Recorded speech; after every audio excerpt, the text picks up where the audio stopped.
아, 네, 고맙습니다. 네, 반갑습니다. 소개받은 가이아 3D의 신상입니다. 저는 오늘 그 디지털 트윈 쪽에서도 주로 공간 정보 그리고 그 도시의 관점에서 말씀을 드리도록 하겠습니다. 앞에서 이제 그 디지털 트윈에 대해서 말씀을 많이 해주셨는데요.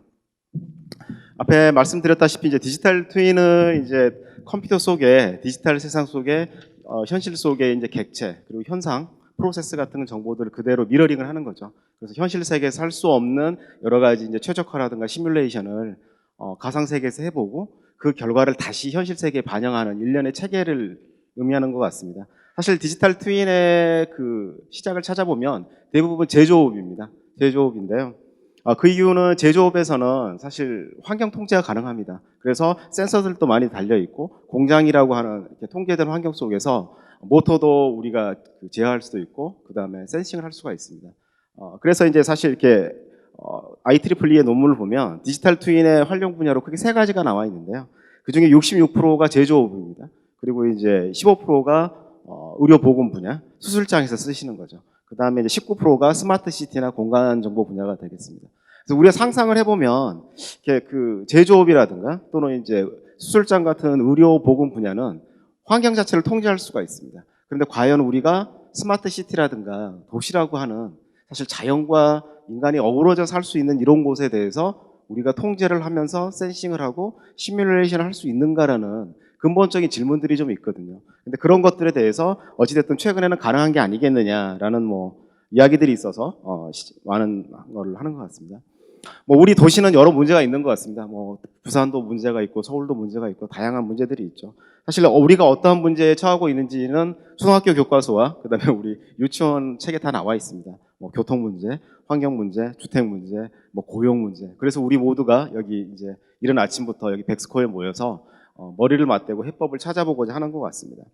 그런데 2017년 10월 26일에 영국 오드넌스 서베이라는 영국 오드넌스 서베이는 영국의 이제 지리원 같은 곳입니다. 우리나라의 국토지리정보원 같은 곳이 오드넌스 서베이인데 여기에 이제 치프 지오스페셜 사이언티스트인 이제 제레미 몰리 박사가 이렇게 쏘아 올립니다. 블로그에다가 디지털 트윈은 새로운 스마트 시티인 것 같다. 사실 그 전까지는 공간 정보라든가 디지털 트윈이 도시 문제에 적용될 수 있을 거라는 상상들이 별로 없었거든요. 그런데 이제 2017년 늦가을쯤에 디지털 트윈 기술을 활용을 해서 우리가 도시 문제와 공간 정보에 활용할 수 있을 것 같다라는 이러한 발제를 하기 시작했습니다. 과연 왜 그렇게 되었을까에 대해서 우리가 한번 그런 동향을 살펴보는 의미가 있을 것 같습니다. 이거는 이제 최근에 이제 공간 정보 분야의 그 추세입니다. 기술적인 추세인데요. 붉은 선 그래프를 잘 보시면은 공간 정보 기술적 발전은 과거에 비해서 앞으로 갈수록 조금 더 좁은 면적을 빠른 시간 내에 계속적으로 갱신해 가는 시대로 변화해 가고 있습니다.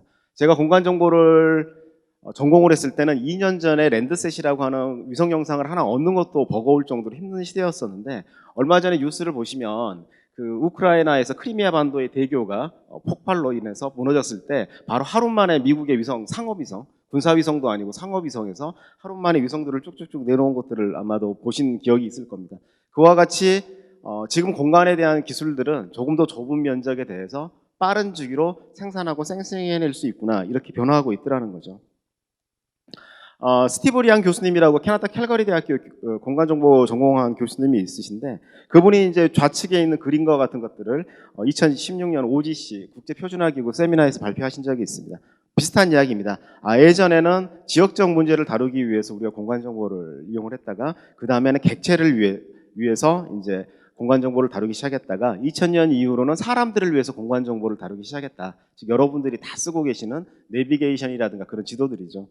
그리고 2010년 이후로는 이제 IoT 같이 기계가 공간 정보를 생산을 하고 공간 정보를 소비하는 시대가 되었다고 하는데 저는 2020년대에 대해서는 이제 오른쪽에 있는 것 같이 공간 정보 자체가 이제 실수의 세계에서 허수의 세계로 들어가는 것 같이 수학에서 이제 굉장히 버추얼 센트릭한 공간 정보 세상으로 들어가고 있지 않느냐라고 생각이 되고 그러한 키워드가 디지털 트윈과 앞에서 이제 최재봉 교수님께서 말씀하셨던 디지털 트윈이 아닌가라고 생각을 합니다. 그렇다면 이러한 변화의 추세를 추동하고 있는 기술적인 변화가 무엇일까를 좀 살펴보자면 영국 총리실 산하에는 이제 UK 지오스페셜 커미션이라는 곳이 있습니다. 거기에서 최근에 이제 공간 정보 분야에 기술적 변화를 6개 정도를 뽑았습니다.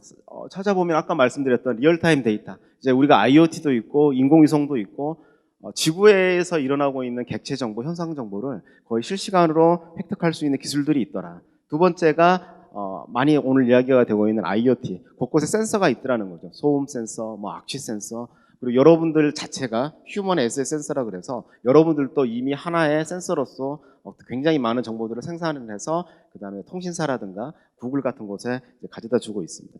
세 번째는 AI죠. 빼놓을 수 없는 것들이 이제 AI인 것 같고요. 인간을 보완하기도 하고, 그 다음에 도와주기도 하고, 이제 대체하기도 하는 AI의 부상. 네 번째가 클라우드 컴퓨팅, 엣지 컴퓨팅인데요. 클라우드 컴퓨팅은 아시다시피 뭐 데이터도 그렇고, 프로세서도 그렇고, 분석도 다 진짜 구름 위에서 하는 거죠. 근데 엣지 컴퓨팅은 단말단에서 여기서 처리할 수 있는 것들은 다 이 단에서 처리를 하고 나머지 정보들만 클라우드로 옮기는 게 되겠습니다. 이런 기술적 변화. 다섯 번째가 앞에서도 말씀하셨던 5G라든가 6G와 같은 우리는 이제 초연결성이라는 표현을 쓰죠. 초연결성 같은 것들. 여섯 번째가 데이터 시각화가 되겠습니다. 왜 느닷없는 데이터 시각화냐 그러면은 기술이 발전함에 따라서 조금 더 기술의 민주화, 과학기술의 민주화들이 이루어지고 있습니다. 그래서 이제 예전에는 소음이라고 하면은 굉장히 전문가의 영역이고 이건 50데시벨이에요. 그러니까 법적으로 문제가 없습니다라고 하면은 환경영향평가에서 우리들은 50데시벨이 도대체 얼마나 시끄러운 거야? 라고 하고 그냥 지나가는 것들이죠. 근데 최근에는 이런 것들을 시각화해주고 체험하게 할 수 있음으로 해서 50데시벨이라고 하는 게 상당히 시끄러운 거구나 이런 것들을 알 수 있게 해주거든요. 그래서 체험할 수 있고 공감할 수 있게 해주는 것으로서 데이터 시각화들이 많이 부각이 되고 있습니다. 그래서 이제 라이다 매거진이라고 하는 잡지에서 올해 이제 비슷한 내용들을 이야기를 했습니다. 그래서 가상화 그리고 이제 센서, 그다음에 BIM, GIS, 드론, 그다음에 라이다 이런 이야기들을 하면서 이런 것들에 대해서 최근에 이제 기술적 변화들이 앞에 말씀드렸던 변화를 추동하고 있다고 했고요.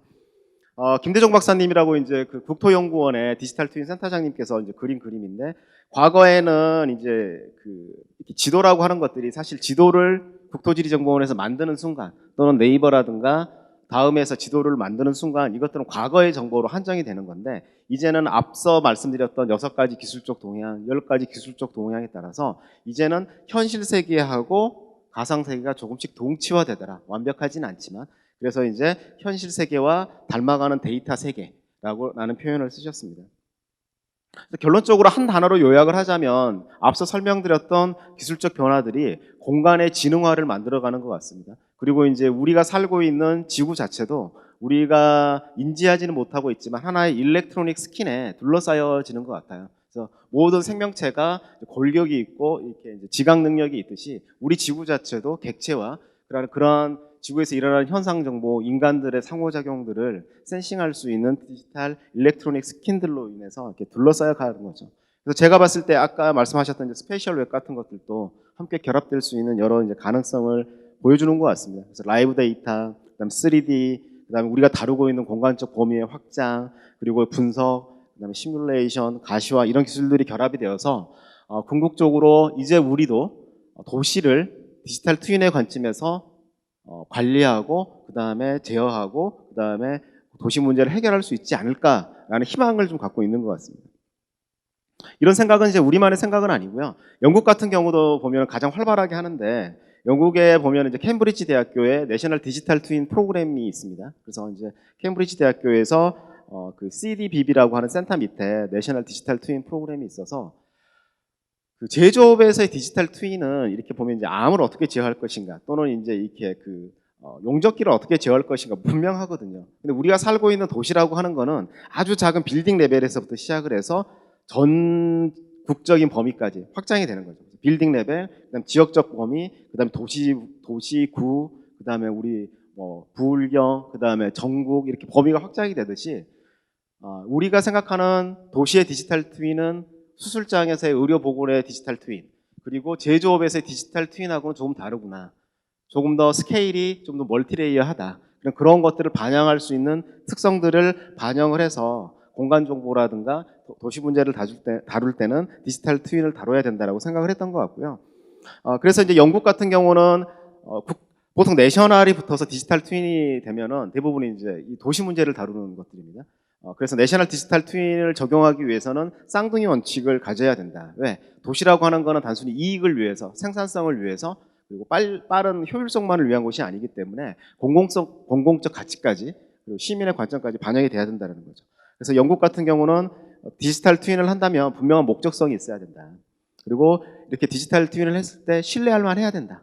그리고 이런 것들이 그럼에도 불구하고 아무리 공공에서 만들어낸 거다 하더라도 잘 돌아야겠죠. 잘 돌지 않는 시스템에 대해서 우리 시민들이 사용하지 않으니까. 그래서 이런 9가지 원칙을 가지고서 앞으로 도시 문제를 해결할 때 디지털 트윈을 적용을 한다면 꼭 이런 것들을 반영을 하라라고 이제 내놓고 있습니다. 그래서 아까 말씀드렸던 것처럼 이렇게 닫힌 구조를 가지고 있습니다. 보면은 이제 펌프, 여기도 굉장히 많은 펌프들이 있죠. 헤이백 같은 경우는 이게 이제 히팅, 벤틸레이션, 에어 컨디셔닝이거든요. 그래서 공기라든가 그다음에 그 에어 컨디셔닝을 하는 것들이 여기에 있는 것들이죠. 이러한 객체들이 합쳐져서 빌딩을 이룰 것이고 비슷하게 다리도 이룰 것입니다. 그리고 도로가 생길 것이고요. 또 이런 것들을 모으면은 결국 다시 시티 디지털 트윈, 도시 디지털 트윈이 될 것이고 여기에 있는 부산의 디지털 트윈, 울산의 디지털 트윈, 경남의 디지털 트윈을 합친다면 그런 것들이 부울경의 디지털 트윈이 될 것이고 전국 17개 광역시도의 디지털 트윈을 합친다면 내셔널 디지털 트윈이 되겠죠. 그래서 관점 자체가 단순한 제조업이라든가 또는 이제 보건의료 분야하고 다른 이러한 다층적 구조를 가지고서 내셔널 디지털 트윈을 가질 수밖에 없다라는 것들이 되겠습니다. 그런 것들을 조금 더 잘 그리는 그림이 이렇게 되겠습니다. 그래서 하나하나는 개별 디지털 트윈이지만 우리 도시에 있어서는 이런 개별 디지털 트윈이 연결이 돼야 된다는 거죠. 그래서 예전에는 디지털 트윈을 만든다는 표현을 쓰면서 시스템 인티그레이션의 표현을 많이 썼지만 최근에는 사실 도시 문제를 다루고 있는 환경, 교통, 그 다음에 악취, 소음 굉장히 많은 시스템들이 있습니다. 이 많은 시스템들이 있는데 하나로 통합을 한다고 하는 거는 여기서 보는 것처럼 사실상 불가능하지 않느냐. 그래서 디지털 트윈이라고 하는 거는 궁극적으로는 시스템 오브 시스템즈, 여러 시스템들을 다시 엮어내는 시스템 오브 시스템즈나 또는 페더레이티드 시스템, 즉 인티그레이티드 시스템이 아니라 미국이라든가 러시아처럼 여러 국가가 하나로 연방이 되어 있는 페더레이티드 시스템을 갖춰야 되지 않겠느냐라는 형태로 이야기를 하기 시작합니다. 이러한 이제 내셔널 디지털 트윈 추진은 영국이 이제 가장 활발하게 이론적인 역할을 하고 있지만 스웨덴이라든가 다른 나라들도 하고 있습니다. 스웨덴 같은 경우도 이제 디지털 트윈 시티 센터라고 하는 곳을 만들어서 도시 문제를 이러한 디지털 트윈 기술을 활용으로서 해결하려고 하고 있고요. 그다음에 일본에서는 이제 국토교통성에서 플라트 프로젝트라고 해서 이제 굉장히 많은 일본의 도시들을 3D로 만들고 그런 3D 위에서 이런 데이터를 활용해서 각종 이제 사업과 스타트업들을 만들 수 있도록 지원을 하고 있습니다. 그래서 여러분도 이 플라트 프로젝트를 검색을 해서 들어가 보시면 일본의 어지간한 3D 데이터는 모두 다운로드 할 수 있고 웹에서 보시고 어떠한 활용 케이스들을 가지고 있는지도 보실 수가 있습니다. 호주 같은 경우는 이제 내셔널이라는 단어보다는 앞에 이제 스페이셜이라는 걸 붙여서 공간 디지털 트윈이라고 하는 것들을 이용을 해서 연구를 많이 하고 있습니다. CSIRO라고 호주의 이제 국가 연구 기관이 있는데 그 산하에 이제 데이터 61이 있고 거기서 주도적으로 이제 스페셜 디지털 트윈을 좀 하고 있습니다. 핀란드 같은 경우 헬싱키가 열심히 하는데요. 헬싱키가 모범 사례로 많이 올라오고 있습니다. 그래서 단순히 보기 좋은 리얼리티 모델 게임 같은 그런 것뿐만 아니라 이제 시멘틱 모델이라고 하는데 그러한 이제 CTGML 모델까지 합쳐서 이러한 데이터들 밑에 보시면은 뭐 포인트 클라우드 데이터, 위성 영상, 항공 영상, GIS 데이터, 그다음에 뭐 지적 데이터, 그다음에 이제 BIM 데이터라고 하는 3차원 건물 데이터, 그리고 각종 센서 데이터, 그다음에 경제 통계 같은 것들을 합쳐서 위에 있는 다양한 시민들을 위한 서비스들을 만들어낼 수 있다. 이런 것들을 좀 논문을 낸 적이 있고요. 이에 부응을 해서 우리나라 국토교통부에서도 이제 내셔널 디지털 트윈에 대한 연구를 하고 있습니다. 그래서 이제 국토연구원에서 올 초에 보고서를 내놨고요. 그래서 궁극적으로는 내셔널 디지털 트윈 인프라스트럭처로 가야 되는 게 아니겠느냐. 그래서 이제 우리나라가 생각보다 이제 디지털 정보들이 많이 있거든요. 곳곳에 흩어져 있는데 어떻게 이것들을 다 이렇게 엮을 것인가가 화두인 거죠. 그래서 이제 국토지리정보원의 3D 정보라든가, 그다음 BIM, 요사이 최근에 건물들은 3차원으로 설계하고 3차원으로 이제 많이 구축을 하니까 그런 BIM 데이터라든가 다리 이런 것들을 합쳐서 아까 영국에서 이제 보여줬던 그러한 이제 큰 그림처럼 우리나라도 내셔널 디지털 트윈 인프라스트럭처가 돼서 밑에서부터 국가적 레벨까지 한번 다뤄야 되지 않겠느냐라는 논의들이 있습니다. 그래서 이제는 국토교통부가 우리나라 같은 경우는 이제 이러한 디지털 트윈의 담당 부서인데 영국처럼 총리실 산하로 가야 되는 게 아니냐라는 논의들도 좀 있습니다. 지금 현재 우리나라에서도 이제 악정고 툴을 거듭하면서 다양한 도시 디지털 트윈 시도를 하고 있습니다. 그래서 이제 어떤 경우는 성공도 하고 있고 어떤 경우는 실패도 하고 있는데 그 중에서 이제 저희 회사가 이제 같이 하고 있는 LH 토지주택공사 사례를 말씀드리도록 하겠습니다. LH 도시 디지털 트윈은 아까 말씀드렸던 도시 문제를 해결할 수 있는 의사결정 지원 솔루션을 만들자고 하는 거죠. 그래서 이제 도시라고 하는 것들이 LH의 관점에서 보자면 도시는 이제 계획하고 설계하고 그다음에 시공하고 운영 관리를 하는 도시 생애 주기에 맞춰서 솔루션들이 나와야 된다라고 생각을 하고 있고요. 그런 것들을 위해서 LH는 이제 다음과 같은 세 개의 큰 전략, 목표, 비전을 가지고서 현재 추진을 하고 있습니다. 궁극적으로는 여기 나와 있는 바와 같이 아까 말씀드렸던 도시 생애 주기에 맞춰서 계획, 설계, 시공, 운영에 맞는 이제 디지털 트윈을 만들자. 그리고 그거를 위해서 AI라든가 AR, VR, MR까지 다양한 것들을 해서 궁극적으로는 도시를 계획하고 시공하고 운영하는 데 있어서 이해 당사자들의 의사결정을 빠르게 돕자가 되겠습니다. 그래서 작년에는 1단계 사업을 했었습니다. 그래서 1단계 사업에서는 지금 현재 LH 도시 디지털 트윈은 전 정부와 현 정부의 가장 큰 화두인 3기 신도시 개발에 집중되어 있습니다. 그래서 도시 3차원 가시화, 그리고 가시화 시뮬레이션, 일조 분석, 그리고 입체 설계, 그다음에 경관 분석, 용적률 검폐율, 정합성을 검증하고 이런 것들을 작년에 이제 구현을 했었고요.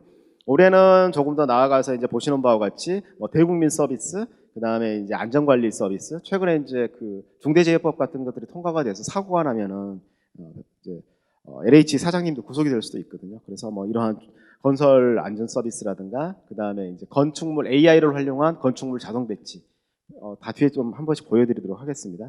이런 것들을 좀 했었습니다. LH는 이거를 이렇게 짧은 걸음으로 하고 있지는 않고 좀 긴 호흡을 가지고 있습니다. 그래서 올해까지가 기반 도입기이고 내년이나 내후년 2025년까지 상호 소통형 확산기, 그 다음에 이제 융복합 고도화의 이제 로드맵을 가지고 추진을 하고 있고요. 실제 이제 구현을 했던 사례들을 좀 보여드리도록 하겠습니다. 여기 보시는 바와 같이 도시 디지털 트윈은 앞서 말씀드렸던 바와 같이 건물 단위에서부터 전국적 또는 세계적 단위까지 갈 수가 있습니다. 그래서 그러한 정보들을 어떻게 통합할 수 있는가를 하나씩 보여드리도록 하겠습니다. 일단 BIM이라고 해서 최근에 200억 이상의 공공 건축물들은 발주를 할 때 BIM이라고 하는 3차원 설계와 시공이 의무화되어 있습니다. 좀 아쉬운 게 이런 3차원 설계 시공 데이터, 3D 데이터들이 건축물 시공이 끝나면 대부분의 이제 관공서의 캐비넷에 CD나 하드디스크로 들어가고 사장이 되죠. 근데 그러한 정보들을 실제 우리 디지털 트윈, 현실 세계와 똑같은 디지털 트윈에 3D로 올려놓고 관리하고 활용할 수 있다면 굉장히 낫겠죠. 그리고 마찬가지로 꼭 건설 후, 그러니까 S빌트 BIM 모델이 아니라 건설 중간에도 이런 BIM 모델의 정보를 활용해서 이렇게 BIM을 활용한다면 앞으로 어떤 식으로 건축물이 이루어지겠구나 하는 것들을 미리 알아보는 형태도 가능할 겁니다. 다음으로 실제로 이거는 이제 저희가 LH를 위해서 구축을 했던 세종시입니다. 세종시는 이제 지하 시설물들이 잘 되어 있거든요. 그러면 현재는 이와 같이 되어 있는데 지하 시설물들이 보통 땅 밑에 있기 때문에 잘 모르는 거죠. 그러면은 여기에 이제 지표면을 안 보이게 해서 어떤 식으로 할 건지, 아니면 지표면을 반투명으로 해서 이런 지하 시설물들을 어떻게 할 건지, 그리고 이제 프로파일이라고 그러죠. 단면도를 끊으면 어디에 어떤 지하 시설물들이 지나가는지를 보게 하거나 가상 굴착 서비스 같은 걸 이용해서 여기 이렇게 파낸다면 여기에서는 현재 어떤 식으로 되어 있으니까 앞으로 이제 공사를 할 때 어디를 주의해야 될 것인가, 이런 정보를 제공할 수가 있겠죠. 여기에 이제 나왔던 AR 기기들이 결합이 되면 현장에 갔을 때 복잡한 도면을 보는 게 아니라 실제로 AR 기기에 애플 글래스가 꼭 나올 것 같기도 한데 그런 구글 글래스 같은 걸 끼고 현장에서 봤을 경우에 땅 속에 있는 이런 정보들을 볼 수 있는 시대로 이제 나아가겠죠. 다음으로 이제 최근에 이제 많은 관심을 가진 게 이제 LH 같은 경우는 AI를 활용한 단지 배치 기능입니다. 사실 LH 공사 같은 경우도 이제 흑자를 내야 되거든요. 근데 아시다시피 용적률이라든가 건폐율 같이 그런 규제들을 지키면서 가장 많은 세대 수를 뽑아야 다 돈이죠. 한 세대가 3억, 4억, 5억, 6억씩 하니까. 그랬을 때 그러한 것들을 그러한 이제 그 미션을 주는 거죠, AI한테. 그래서 AI에게 내가 필요한 건 어느 정도인데 이런 것들을 뽑아봐라고 하면 AI가 수천 개의 대안을 뽑아줍니다. 근데 그 중에서 이제 몇 가지를 우선순위를 줘서 뽑습니다. 그래서 뭐 이제 이게 판상형이냐, 아니면 타워형이냐, 그 다음에 어떤 식으로 배치가 돼야 될 것이며, 이런 조건들을 몇 가지를 주면 그런 조건들을 통해서 왼쪽에 보시는 바와 같이 3기 신도시에서 어떤 식으로 단지 배치를 해야 되는지를 AI가 최고 한 10개 정도까지 필터링을 통해서, 사실 5,000개까지 뽑아주거든요. 5,000개가 다 필요가 없고 10개 정도를 뽑아주면 그 10개 중에서 이제 실제 LH 담당자분들이 조금씩 수정을 해서 배치를 하게 되는 거죠. 그래서 예전에는 이러한 작업들을 하는데 보통 한 3개월 정도가 걸렸는데, 이런 단지 배치를 하는데 AI를 도입을 하면 일주일 내에 이제 실제 윗분들이나 또는 이제 국회라든가 또는 정부가 원하는 형태의 배치안들을 뽑아낼 수가 있는 거죠. 최근에 이제 3기 신도시 공급이 중요하니까 단지수를 늘리려고 하고 있거든요. 가구수를. 그랬을 때 이런 것들을 도입을 하면 빠르게 대응할 수가 있겠죠. 다음은 건설 안전입니다. 여기가 실제로 이제 경상남도 산청 옥산 아파트 현장인데, 올 초에 있었던 그 광주광역시 그 아이파크 붕괴 사고와 같이 사고가 있었을 때 빠르게 대응하기 위한 겁니다. 그래서 지금 이게 콩나물로 보이는 게 각 실제 작업자이시거든요. 그래서 간단한 센서를 여기에다가 꽂고 있고, 이게 이제 로라망을 이용해가지고 위치를 알려드리는 겁니다. 이게 중요한 이유는 광주에서 이제 사고가 터졌을 때 과연 몇 명이 묻혔는지, 파묻혔고 메모리 되었는지를 알아내는데 12시간이 걸렸어요. 그때 어떻게 알아내느냐면은 사고 나기 전까지의 핸드폰 신호가 잡혔는데, 사고가 난 다음에 핸드폰 신호가 안 잡히는 사람들을 뽑아낸 다음에 실제로 이분들이 공사 현장하고 관계가 있는지를 추정해내는 거죠. 굉장히 복잡했던 거죠. 근데 이런 것들을 이용을 한다면은 사고가 났을 때 여기 실명이랑 연결이 되어 있거든요. 어떤 분이 어디에 메모되어 있는지를 바로바로 알 수가 있겠죠. 그래서 이런 것들은 실제로 적용을 해봤거든요. 근데 쉽지는 않습니다. 현장에서 작업하시는 분들이 잘 안 쓰시려고 해요. 이게 노출을 잘 안 하려고 하시고 뭐 그런 경우들이 많이 있어 쉽지는 않은데, 이런 과정을 통해서 건설 안전을 해야겠죠. 이것도 마찬가지입니다. 이것도 실제로 이제 우리 경상남도 사천에 우주 항공산단을 지금 짓고 있죠. 거기에 보면은 굉장히 중장비들이 들어가 있습니다. 그래서 여기 이제 건설 현장을 모니터링하기 위해서 LH가 지금 시공 중인데, 일주일에 한 번씩 드론을 띄웁니다. 드론을 띄워서 해상도 2cm의 드론 정사 영상을 뽑아내고 해상도 2cm의 DSM을 뽑아냅니다. 그것들을 통해서 과연 얼마나 작업이 진척이 되고 있는지를 보고, 마찬가지로 굉장히 많은 중장비들이 들어가서 땅을 평활화 작업들을 하고 있거든요. 사고가 굉장히 위험합니다. 그러면 과연 사람이 그러한 이제 특정 범위 내에 들어갔을 경우 사고가 날 수 있기 때문에 그런 것들을 미리 알고 이제 정보들을 주는 거죠. 또한 이러한 작업자분들의 동선 파악. 그래서 사실 이제 개인정보법하고 좀 문제가 되기 때문에 항상 사인을 받습니다. 그리고 이제 앞에 있었던 어떤 식으로 공정들이 이루어졌는지, 대형 포크레인이라든가 롤러라든가 이런 것들이 일어났는지를 주기적으로 이제 IoT 센서를 통해서 받아들이고 저장을 하는 거죠. 이게 다 데이터가 되는 거죠. 과거에는 그냥 이렇게 평탄화 작업을 해주세요라고 하고 맡겼는데, 이렇게 데이터를 쌓는다면은 우리가 어떻게 작업을 최적화할 수 있을 것인지를 할 수가 있겠죠. 그래서 이런 것들도 사실은 이제 시작이고, 이러한 작업들을 통해서 우리가 의미 있는 인사이트를 뽑아낼 수 있지 않을까라는 생각이 좀 듭니다. 1조입니다. 1조는 사실 우리나라 이제 교육법에, 우리나라 교육기관 같은 경우는 동짓날 12월 21일 날 최대 4시간까지 1조를 가져야 됩니다. 최소 4시간 가져야 됩니다. 그래서 여기 보면 하늘색으로 되어 있는 게 지금 3기 신도시의 교육지 초중고거든요. 그렇다면 여기에 과연 4시간에 1조가 들어가는지를 시뮬레이션 해봐야 되는 거죠. 그래서 밑에는 계획고를 이용해서 이제 지형을 복원을 하고, 거기에다가 이제 확정이 된 건물들을 이렇게 익스트루전 모델로 올린 다음에 12월 21일 날에 대해서 한번 이제 분석을 해봅시다라고 해서 하면은 7월에는 이런 식으로 이제 그림자가 쭉쭉 생기는 것들을 볼 수가 있고, 또 어떤 날은 어떻게 되는지를 이제 분석을 해서 보면은 이렇게 1조 값이 나오는 거죠. 이 값을 산정을 해보면은 교육법이 맞구나 안 맞구나 이런 걸 알 수가 있을 거고요. 이거는 저희가 지금 환경부랑 하고 있는 것들인데, 도시 내에서 사실은 화학사고 같은 것들이 독극물이 유출이 됐을 경우 굉장히 위험할 수가 있거든요. 그래서 이제 우리나라 뭐 4대 화학단지 같은 경우 보면은 이제 울산, 온산, 그다음 여천, 그다음에 이제 대천 같은 곳이 있는데, 꼭 인구 밀집 지역이 아닌 공단 지역뿐만 아니라 인구 밀집 지역 근처에서 사고가 날 수가 있습니다. 그럼 그런 것들에 대해서 이제 시뮬레이션을 해보는 거죠. 그래서 이런 것들은 저희 혼자 단순히 그래픽적으로 예쁘게 하는 게 아니라 실제로 화학사하고 물질의 거동을 연구하시는 박사님들이나 학교하고 연구를 합니다. 그래서 그쪽에서 시간에 따라서 이 화학물질은 온도, 습도, 풍향, 풍속에 따라서 어떻게 거동이 될 겁니다라는 것들을 정보를 주시면 저희는 디지털 트윈 위에 올려서 이런 것들이 어떻게 되는지를 이제 이렇게 분석을 해보는 거고요. 물도 마찬가지죠. 이제 지금까지 물 같은 경우는 이제 홍수가 났을 경우나 또는 이제 오일 스필이 일어났을 경우 그냥 어디에 어떻게 되었습니다라는 것들을 하는데 호소력이 약합니다. 근데 이런 것들이 IoT 센서라든가 이제 이거는 환경부 R&D의 일부인데 이제 이러한 거동 모델들을 실제로 웹을 통해서 지금 보고 있는 시스템들은 별도의 소프트웨어가 필요 없이 웹 브라우저만 있으면 누구나 볼 수가 있거든요. 이런 정보들이 공개가 된다면 조금 더 이제 현실감 있고 실제로 의미 있는 정보들을 제공할 수가 있겠죠. 아시다시피 김포 장릉 사고는 너무 잘 아시잖아요. 그래서 지금 뭐 소송도 걸리고 뭐 난리가 났었는데 비슷한 겁니다. 여기가 3기 신도시 하남지구인데 하남에 이제 3기 신도시를 하는데 여기도 마찬가지로 지금 이렇게 문화재가 있죠. 문화재가 보면은 조망축에서 이제 건축물하고 맞닿으면 안 되니까 보면은 건축물이 맞닿아 있는 거죠. 그러면 이런 것들을 미리 시뮬레이션을 해서 층고를 낮출 수 있는 것들을 해서 빠르게 대응을 해야 이번에 있었던 김포 장릉 사태 같은 걸 막을 수가 있겠죠. 이런 데도 디지털 트윈을 사용할 수 있을 거고요.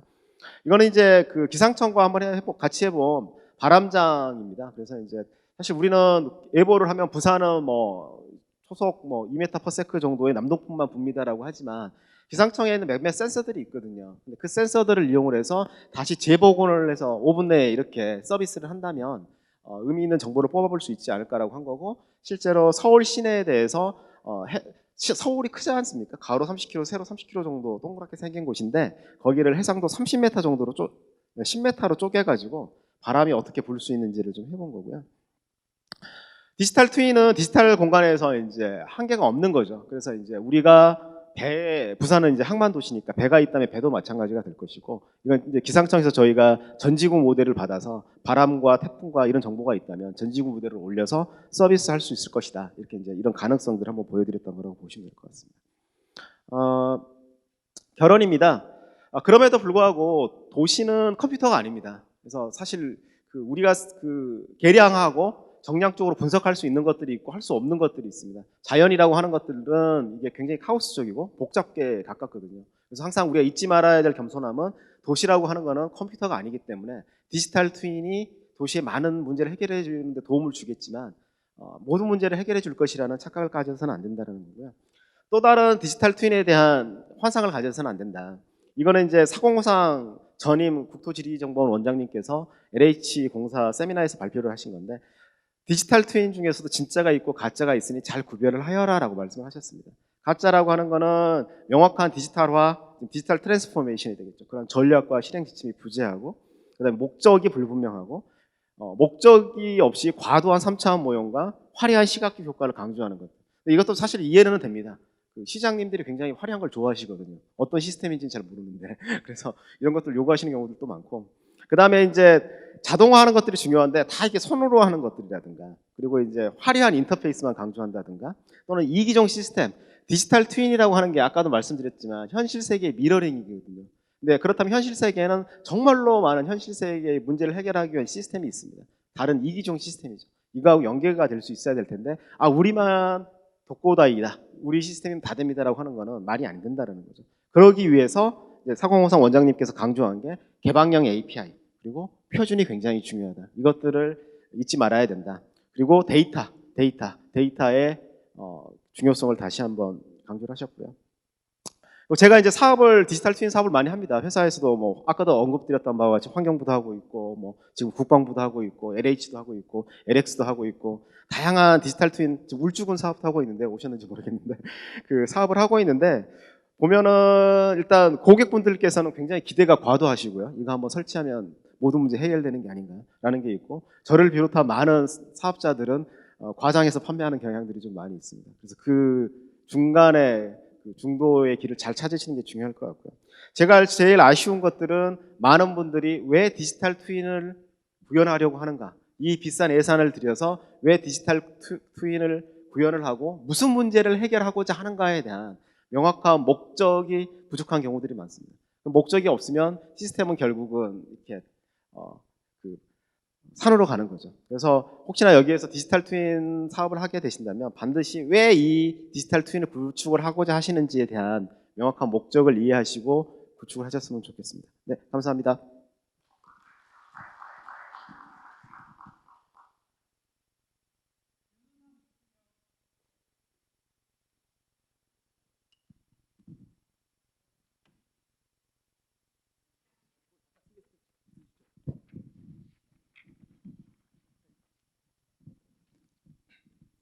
네.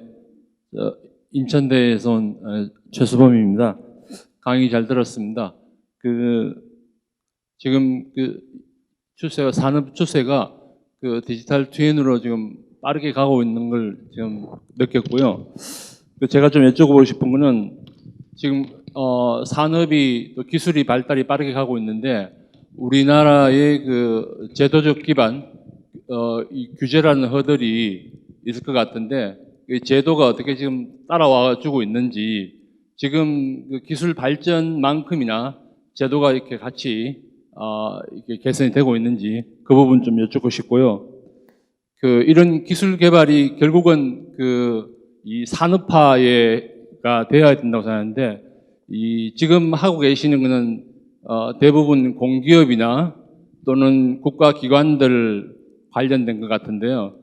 일반 기업들이 산업화되는, 다시 말해서 대중화되는 시점이 언제쯤 될지, 그걸 한번 의견을 한 두 가지로 좀 질문 드리겠습니다. 감사합니다. 네, 질문 고맙습니다. 두 가지 질문을 주셨습니다. 하나는 규제와 관련된 부분이고요. 두 번째는 이제 이러한 디지털 트윈을 활용해서 민간의 비즈니스가 어떻게 잘 활성화될 것인가인 것 같습니다. 첫 번째 규제와 관련해서는 정말 어렵습니다. 쉽지가 않고요. 우리나라 같은 경우는 이제 북한하고 이렇게 대척하고 있어서 3차원 공간 정보, 디지털 트윈은 거의 다 3차원 공간 정보입니다. 그래서 디지털 트윈 정보에 대해서는 좌표가 있는 3차원 공간 정보를 대중적으로 공개를 하지 않고 있습니다. 그래서 저희 같은 경우도 사업을 하는 경우를 보면은 대부분 관공서나 LH나 LX처럼 있는 곳인데요. 그나마 조금 나아진 거는 올해 이제 7월부터인가 제도가 좀 개선이 되어서 민간 기업이 LX라든가 또는 국토정보품질관리원이라는 곳에서 보안 심사를 받아서 통과를 하면 그 민간 기업은 정부에서 생산한 3차원 정보를 받아다가 자체 민간 서비스를 할 수 있도록 올해부터 시작이 되었습니다. 다만 그러한 민간의 3차원 공간정보 보안 심사를 아직 통과한 케이스는 제가 듣지는 못했고요. 아마 그와 관련해서 아마 LX 공사나 아까 품질 관련해서 팀을 이제 만들었기 때문에 내년부터 그렇게 되지 않을까 싶고요. 두 번째 이제 민간 비즈니스 활성화 관련해서 말씀을 드리자면 개인적으로는 저희 회사를 포함해서 우리나라의 소프트웨어 기업들의 기술력이 상당합니다. 그리고 굉장히 많은 도전들을 하고 있고요. 근데 이제 아까 말씀드렸던 그러한 한계들 때문에 좀 한국에서는 한계를 좀 가지고 있는 것 같고 또 해외에서는 적용하기 어려운 게 한국만큼 또 데이터를 많이 생산하는 곳이 그렇게 또 많지는 않습니다. 한국의 데이터가 정말로 대단합니다. 어마어마한 데이터들 많이 생산하고 있거든요. 근데 이제 개인적인 추산으로나 또는 가트너의 보고서를 보면 한 4년에서 5년 정도의 시간이 더 필요하지 않을까라는 생각이 좀 필요하고 그래서 제가 좀 안타까운 거는 지금이 한참 이제 불붙어서 이제 가다가 디지털 트윈이 다 문제를 해결할 것처럼 올라갔다가 지금 떨어져서 실망들이 좀 많은 시점이거든요. 여기를 통과해서 이제 올라가기 시작하는 시점인데 여기에서 새로운 투자가 좀 없어지지 않을까라는 생각이 들지만 한 4년 정도 더 하면 좋은 성과들이 많이 나올 거라는 생각이 들고 주변에서도 AI하고 결합을 하면서 많은 좋은 솔루션들을 만들어내고 있습니다. 네, 그렇게 말씀드릴 수 있을 것 같습니다. 네, 네.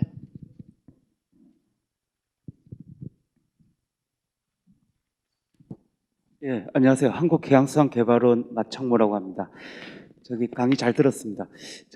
저희들 좀 고민이 도메인의 모델이 없는 경우가 굉장히 많아요. 저희들이 예를 들면 이제 생물학적 모델이 있어야지 디지털 트윈 기술을 접목할 때 생물학적으로 어떤 조건에서 이제 이렇게 성장한다, 죽는다 하는 조건들을 도메인 모델은 실험실 수준에서 가지고 있고 우리가 디지털 트윈 기술을 적용하겠다고 해서 새로운 양식장을 만든다든지 만들어서 그 실험실 모델을 넣었을 때 이게 두 개가 같이 안 맞는 구조가 돼버리거든요. 이런 경우에 이제 도메인 모델이 불확실한 경우에 디지털 트윈 기술을 접목할 때 이때 이제 디지털 트윈 기술을 가지고 새로운 형태의 그 모델을 만들 수 있는지에 대한 어떻게 해결해야 되는지에 대한 고민이 계속 있거든요. 이런 부분에 대해서 좀 말씀 좀 해주셨으면 합니다. 정말 쉽지 않습니다. 진짜 어려운 문제이고요. 그 사실은 아까 디지털 트윈이 현실 세계의 미러링이라고 말씀드렸지 않습니까? 그래서 저희 같은 경우 디지털 트윈 플랫폼을 많이 만드는데 여기 교통도 올려야 되고 소음도 올려야 되고 뭐 악취 여러 모델들을 올려야 됩니다. 말씀하셨던 생물도 마찬가지입니다. 산림청에서는 수목 자체를 항상 3D를 보면 수목은 왜 맨날 멈춰 있느냐, 가을이 되면 낙엽도 떨어뜨리고 시간이 지났으면 커야지, 이런 생각들을 하시거든요. 그게 다 현실 세계의 도메인 난리지들이죠. 그러면 그 도메인 난리지가 디지털 트윈 플랫폼에 그 정보들하고 같이 엮여갈 수 있도록 표준들이 맞아야 되는데 지금 그러한 작업들을 정말로 많이 하고 있다라는 생각이 좀 듭니다. 기상청 같은 경우도 아까 보셨지만 예전에 기상청 전문가분들하고 이야기를 할 때는 기상 모델링은 1km by 1km 정도만 해도 어마어마하게 초고 해상도다라고 말씀하셨거든요.